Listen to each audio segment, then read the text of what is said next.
उधर से क्या हुआ कि एक गौरी शंकर और सरस्वती नाम के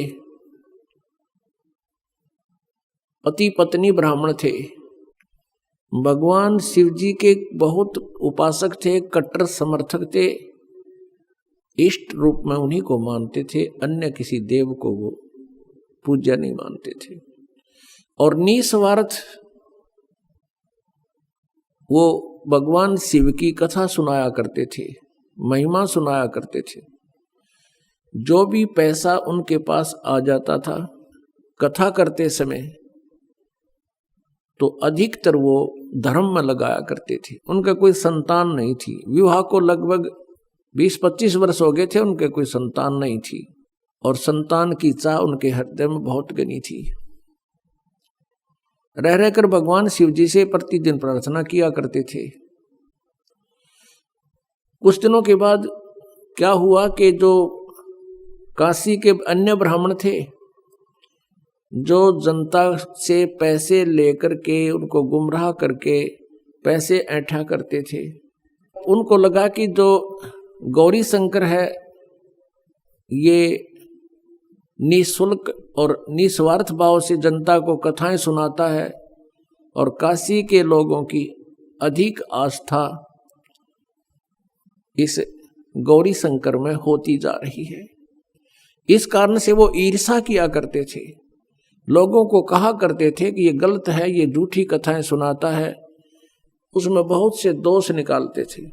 दूसरी तरफ मुसलमान बहुसंख्या में बनारस में थे, वो भी इस बात से परिचित थे कि काशी के अन्य पंडित गौरी शंकर से ईर्षा रखते हैं, वो इनके साथ नहीं है। और हिंदू धर्म का अत्यधिक प्रचार बनारस में ये गौरी शंकर कर रहा है, ये शिव जी का पुजारी है। तो उन्होंने ऐसा अवसर देखा कि अब न तो हिंदू गुरु इसके साथ है, उन्होंने अपना जल उस गौरी शंकर के परिवार के पूरे घर में छिड़क दिया। मुसलमानों ने झूठा जल करके सारा छिड़क दिया और जबरदस्ती गौरी शंकर और उसकी पत्नी को पिला दिया। इस दृश्य को वो ईर्ष्या करने वाले अन्य ब्राह्मण देख रहे थे, उनको पता चला। उसी दिन से उन्होंने गौरी शंकर और सरस्वती जी को अपनी बरादरी से निकाल दिया और कह दिया कि ये मुसलमान बन गए हैं, इन्होंने झूठा पानी पी लिया है, जबकि उनको बाई फोर्स पिलाया गया था। अब ऐसी स्थिति में गौरी शंकर ने मुसलमान धर्म को स्वीकार कर लिया, क्योंकि हिंदुओं ने उनका बहुत विरोध कर दिया और गंगा में स्नान करना भी बंद करवा दिया कि अब ये मुसलमान हो गया, ब्राह्मण नहीं रहा, हिंदू नहीं रहा। अब गौरी शंकर का नाम बदलकर नीरू रख दिया मुसलमानों ने, और सरस्वती का नाम नियामत रख दिया, उसको नीमा कहने लगे, और नीरू का नाम नूर अली रख दिया, उसको नीरू कहने लगे। लहर तारा नामक तालाब की स्थापना कैसे हुई? वो एक बहुत बड़ा गड्ढा था, लगभग सैकड़ों एकड़ में झील थी, और गंगा का पानी लहरों के द्वारा ओवरटेक होकर, ओवरफ्लो होकर, जैसे पशु घाट बने हुए थे उनसे उछलकर वर्षा के दिनों में जब फुल स्वयं पर गंगा चलाकर बहती थी, तो पानी ओवरफ्लो होकर के लहरों के द्वारा रिस रिस के ऊपर के उछल के एक बहुत बड़े सरोवर का रूप धारण किए हुए था। उसका जल गंगा के तुल्य ही निर्मल था, लंबी चौड़ी झील थी, झील तो नहीं कह सकते, लंबा चौड़ा सरोवर था, वो तालाब था। और अष्टानंद जी भी वहां एकांत स्थान पा करके स्नान किया करते थे उसी स्वच्छ जल में। उधर से नीरू नीमा पहले ब्राह्मण थे, प्रतिदिन गंगा पर स्नान करने जाते थे। गंगा में स्नान करना ब्राह्मणों ने उनको प्रतिबंध लगा दिया, मना कर दिया।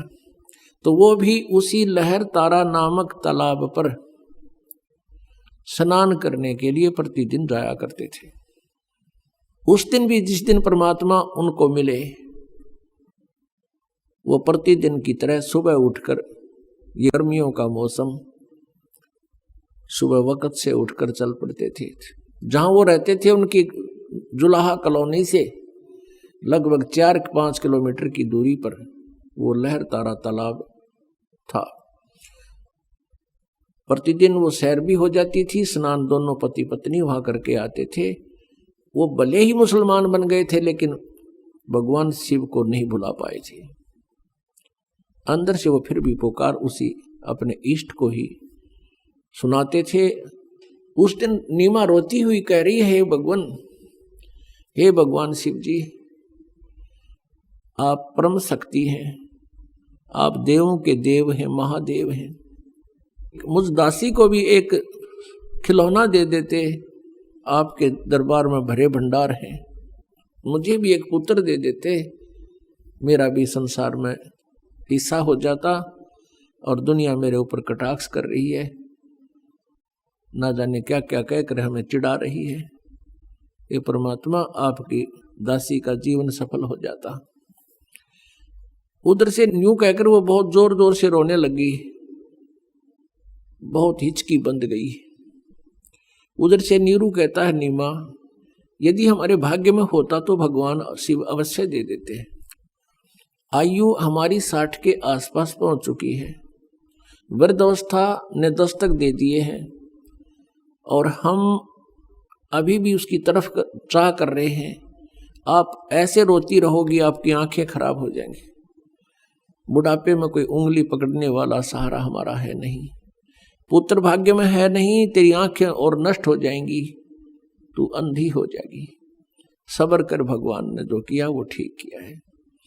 ऐसे सांत्वना देते हुए और नीमा हिचकी बंधी हुई रोती हुई, आंसू पोंछती हुई वह पहुंच जाती है लहर तारा नामक तालाब पर, जहां वो प्रतिदिन स्नान किया करते थे। पहले नीमा ने स्नान किया, थोड़ा अंधेरा रहते हैं। नीरू बाहर बैठा था किनारे पर, ऊपर पाल पर।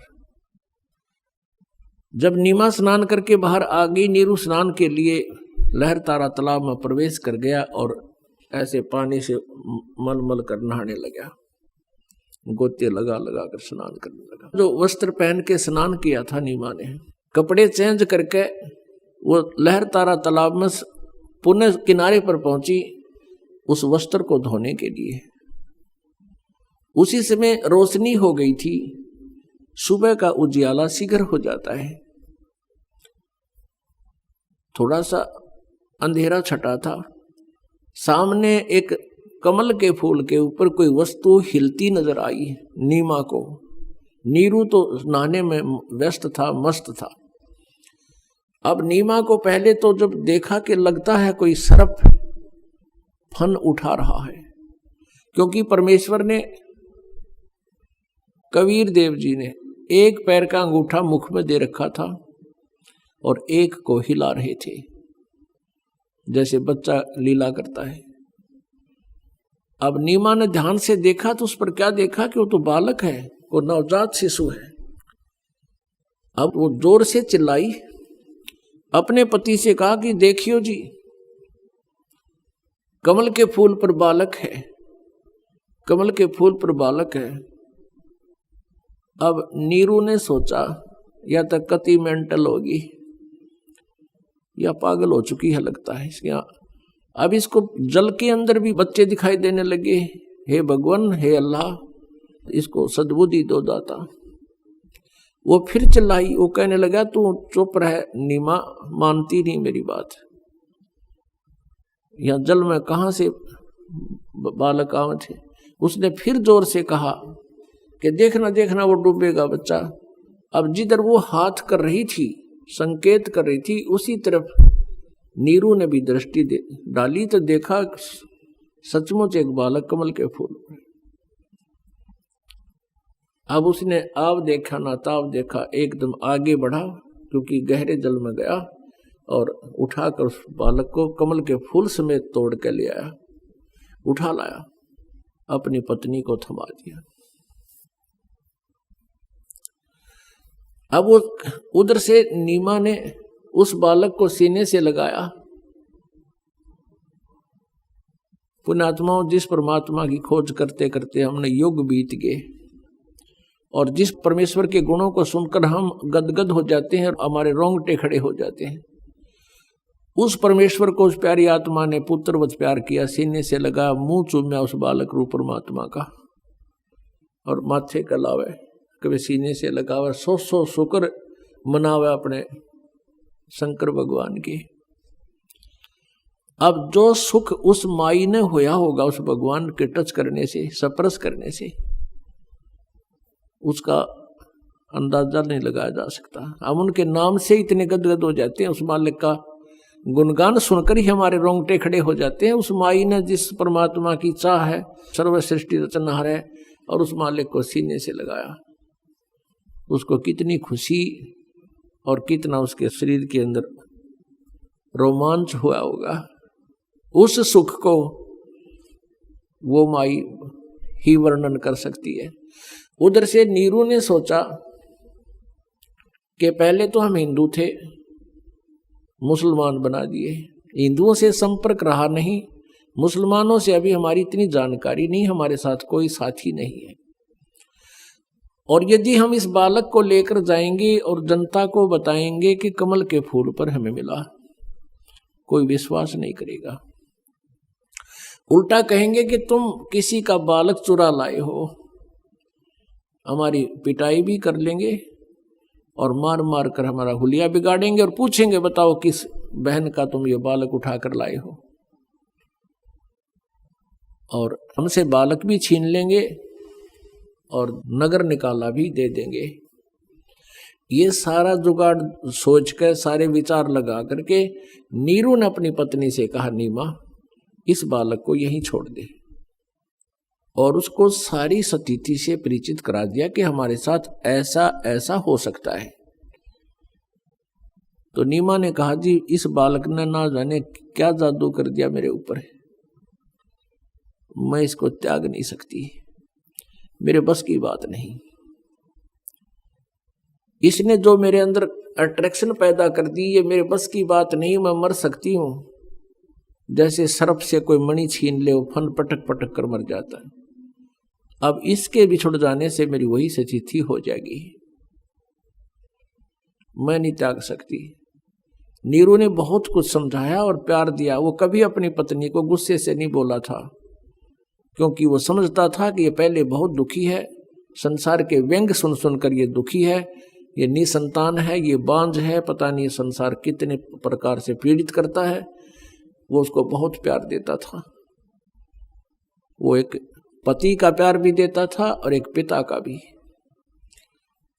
तो उसने उस दिन कहा कि नीमा तू बहुत जिद्दी हो गई है, मेरा नाजायज फायदा उठा रही है, मैं तेरे को आज तक कभी गुस्से से भी नहीं बोला, तो इतनी जिद्दी हो गई है कि आगा पीछा नहीं देख रही है, और ये पिछला हमारा क्या हाल हो गया है, आगे और ना जाने क्या होगा। नीमा नहीं मानी। तो उस दिन पहली बार अपनी पत्नी की तरफ उसने थप्पड़ मारने के लिए हाथ उठाया, रोते हुए, आंखों में आंसू है। तब नवजात शिशु बोलते हैं परमात्मा कि नीरू तुम्हारे लिए मैं आया हूं, मुझे घर ले चलो, तुम्हें कोई कुछ नहीं कहेगा।